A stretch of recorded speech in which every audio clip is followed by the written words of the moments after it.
समुदय सच्चंग भाग 2। किंच लोके प्रिय रूपं सात रूपं। लोक में क्या प्रिय लगता है, क्या अच्छा लगता है। किंग और च जोड़ने से किंच शब्द बना। च माने और, किम माने क्या। किंच लोके और लोक में क्या। लोके सप्तमी विभक्ति है जिसका अर्थ है लोक में। प्रिय रूपं जो प्रिय लगता है, प्यारा लगता है। सात रूपं जो अच्छा लगता है, आनंददायक लगता है। तो कहा चक्षुलोके प्रिय रूपं सात रूपं एत्तेसा तणहा उपज्यमाना उपज्यति एत्त निविसमाना निविसति। अनुवाद पढ़ते हैं। लोक में चक्षु प्रिय लगता है, अच्छा लगता है। यहाँ यह तृष्णा जागती है, यहाँ निवास करती है। वाक्य के प्रथम 4 शब्दों का क्रम बदल कर लिख दिया। लोके चक्षु प्रिय रूपं सात रूपं। लोके माने लोक में, चक्षु माने आंख, चक्षु। प्रिय रूपं प्रिय, प्यारा लगता है। सात रूपं अच्छा लगता है। आगे का पाठ। सोतं लोके पे घानं लोके जिह्वा लोके कायो लोके मनो लोके प्रिय रूपं सात रूपं एत्तेसा तणहा उपज्यमाना उपज्यति एत्थ निविसमाना निविसति। पहले अनुवाद पढ़ते हैं। लोक में श्रोत्र, लोक में घ्राण, लोक में जिह्वा, लोक में काय, लोक में मन प्रिय लगता है, अच्छा लगता है। यहाँ यह तृष्णा जागती है, यहाँ बैठती है। चक्षु के बारे में जो बताया गया वही अन्य इंद्रियों के बारे में भी यहाँ बताया गया है। अब शब्दों को समझेंगे। पे का अर्थ है पेयाल। पेयाल इस बात का संकेत देता है कि वाक्य का कोई अंश छोड़ा गया है। जब वाक्य का कोई अंश बार बार दोहराया जाता हो तो उसकी जगह पेयाल डाल देते हैं ताकि बात समझ में आए। यहाँ जो 5 शब्द हैं, सोतं, घानं, जिह्वा, कायो और मनो, एक वचन पटमा विभक्ति में हैं। इन शब्दों के लिंग अलग अलग हैं, तो लिंग के अनुसार वाक्य में इन शब्दों के ये रूप बने। सोत का अर्थ है कान, घान का अर्थ है नाक, जिह्वा का अर्थ है जीभ, काय माने शरीर और मन माने मन। आगे का पाठ। रूपा लोके सद्दा लोके गंधा लोके रसा लोके फोटब्बा लोके धम्मा लोके। अनुवाद पढ़ते हैं। लोक में रूप, लोक में शब्द, लोक में गंध, लोक में रस, लोक में स्पृष्टव्य, लोक में धर्म प्रिय लगते हैं, अच्छे लगते हैं। हम पूरे वाक्य को बार बार नहीं पढ़ेंगे क्योंकि हम बात को समझ चुके हैं और वाक्य का एक हिस्सा बार बार दोहराया गया है। अब इन 6 शब्दों को समझेंगे। रूप, सद्द, गंध, रस, फोटब्ब और धम्म 6 इंद्रियों के विषय हैं। तो इस वाक्य में रूप माने चक्षु इंद्रिय का विषय। बाकी के 5 शब्दों का भी अर्थ उसी प्रकार समझना है। रूपा, सद्दा, गंधा, रसा, फोटब्बा और धम्मा बहुवचन पटमा विभक्ति में हैं। रूप और फोटब्ब ये 2 शब्द नपुंसक लिंग हैं, बाकी के चारों पुल्लिंग शब्द हैं।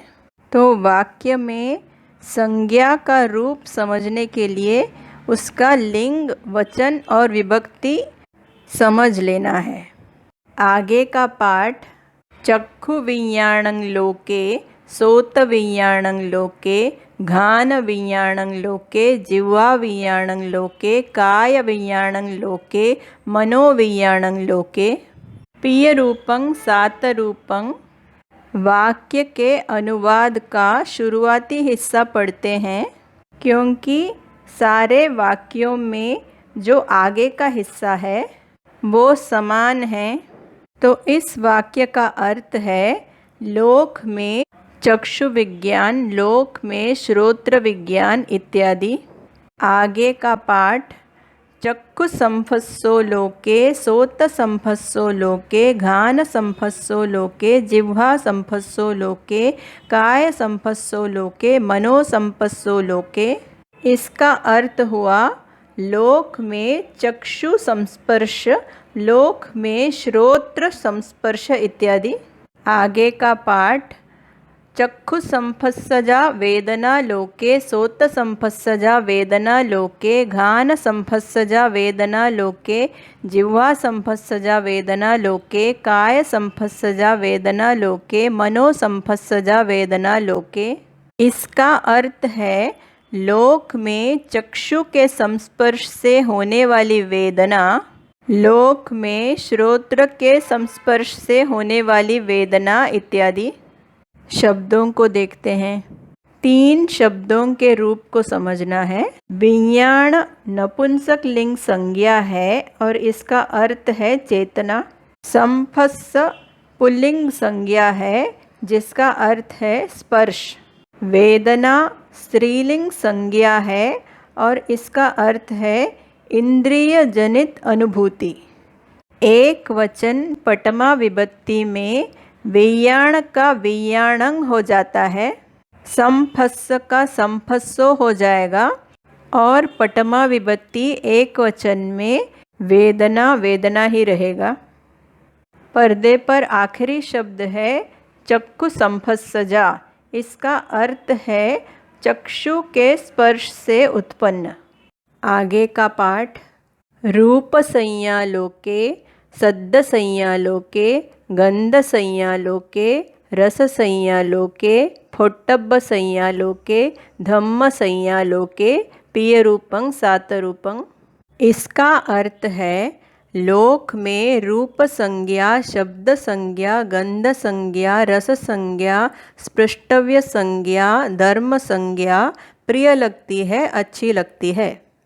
आगे कहा रूप संचेतना लोके, सद्द संचेतना, गंध संचेतना, रस संचेतना, फोट्टब्ब संचेतना, धम्म संचेतना। इसका मतलब लोक में रूप संचेतना इत्यादि। पूर्ववत। आगे का पाठ रूप तणहा लोके, सद्द तणहा, गंध तणहा, रस तणहा, फोट्टब्ब तणहा, धम्म तणहा। मतलब लोक में रूप तृष्णा इत्यादि। अब इन 3 शब्दों को समझना है। संज्ञा, संचेतना और तणहा तीनों स्त्रीलिंग शब्द हैं। संज्ञा का अर्थ है जानने की मानसिक क्रिया। संचेतना माने चेतना, इरादा। तणहा माने तृष्णा, प्यास, आसक्ति। रूप वितक्को लोके, सद्द वितक्को, गंध वितक्को, रस वितक्को, फोट्टब्ब वितक्को, धम्म वितक्को। मतलब लोक में रूप वितर्क इत्यादि।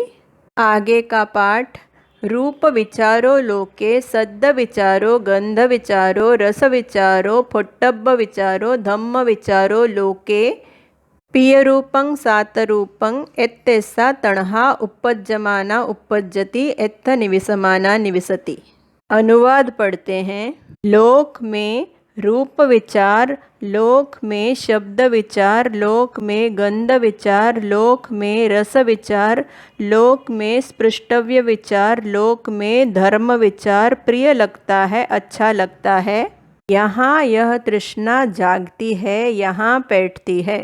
वितक्को और विचारो इन 2 शब्दों को समझना है। वितक्क माने वितर्क, विचार माने चिंतन करना। एक वचन पटमा विभक्ति में वितक्क का वितक्को हो जाएगा और विचार का विचारो हो जाएगा। इदं उच्यते भिक्खवे दुःख समुदयं आर्य सत्यं। भिक्षुओं यह कहलाता है दुःख समुदय आर्य सत्य। अब हम महासतिपट्ठान सुत्त भाषानुवाद एवं समीक्षा सहित नामक पुस्तक के कुछ हिस्से पढ़ेंगे ताकि बात समझ में आए। यह स्पष्ट किया गया है कि 3.5 हाथ की काया में क्या प्रिय लगता है, क्या अच्छा लगता है। ये हैं इसकी चहों इंद्रियां, चक्षु, श्रोत्र, घ्राण, जिह्वा, काय और मन। उदाहरणतया चक्षुलोक में कोई स्पर्श हुआ जो बड़ा प्रिय लगा, अच्छा लगा, तो वहीं तृष्णा जागने लगी, वहीं बैठने लगी। जैसे यह 6 इंद्रियां, वैसे ही इनके 6 विषय रूप, शब्द, गंध, रस, स्पृष्टव्य तथा धर्म। जब यह सारे का सारा संसार इस लोक के साथ आकर जुड़ता है, इसे स्पर्श करता है और वह प्रिय लगता है, अच्छा लगता है, तो वहीं तृष्णा जागने लगती है, बैठने लगती है। ऐसे ही प्रिय अथवा अच्छे लगने के कारण तृष्णा जागने अथवा बैठने के स्थान हैं चक्षु आदि के विज्ञान, चक्षु आदि के संस्पर्श, चक्षु आदि के संस्पर्श से होने वाली संवेदनाएं, रूप आदि की संज्ञाएं, रूप आदि की संचेतनाएं, रूप आदि की तृष्णाएं, रूप आदि के वितर्क और रूप आदि के विचार। यहाँ यह समझ लेना भी आवश्यक है कि शुरू में लगता है कि विज्ञान एक ही होता है, जो देखता भी है, सुनता भी है, सूंघता भी है इत्यादि, परंतु ध्यान की ऊंची अवस्थाओं में यह स्पष्ट हो जाता है कि हर इंद्रिय का विज्ञान अलग होता है और एक इंद्रिय का विज्ञान किसी दूसरी इंद्रिय के विज्ञान का काम नहीं कर सकता। संचेतना से अभिप्राय है कि चित्त में किस तरह का भाव जागा, अच्छा या बुरा। चित्त की चेतना कैसी है, माने संस्कार कैसा बना रहा है। वितर्क से अभिप्राय है किसी भी इंद्रिय द्वार पर बाहर के आलंबन का पहला प्रतिघात, पहला स्पर्श। उदाहरणतया चक्षु के द्वार पर कोई रूप टकराया तो तज्जनित अनुभूति वितर्क, और उसे आलंबन बनाकर मन उसमें विचरण करने लगे तो वह कहलाता है विचार। पहले दिए गए उदाहरण में वितर्क के उत्पन्न होते ही यदि यह चिंतन चल पड़े कि वह रूप तो अच्छा है या बुरा है और बात आगे बढ़ते बढ़ते प्रपंच शुरू हो जाए, मन उसी में विचरण करता चला जाए, तो उसे विचार की संज्ञा दी गई है। इस प्रकार तृष्णा कभी यहाँ जागती है, कभी वहाँ, पर जागती है इस लोक माने 3.5 हाथ की काया में ही। यह भीतर ही भीतर जागती है, बैठती है और इसके साथ ही साथ होता है दुख का समुदय। दुख और दुख का कारण दोनों साथ साथ जागते हैं।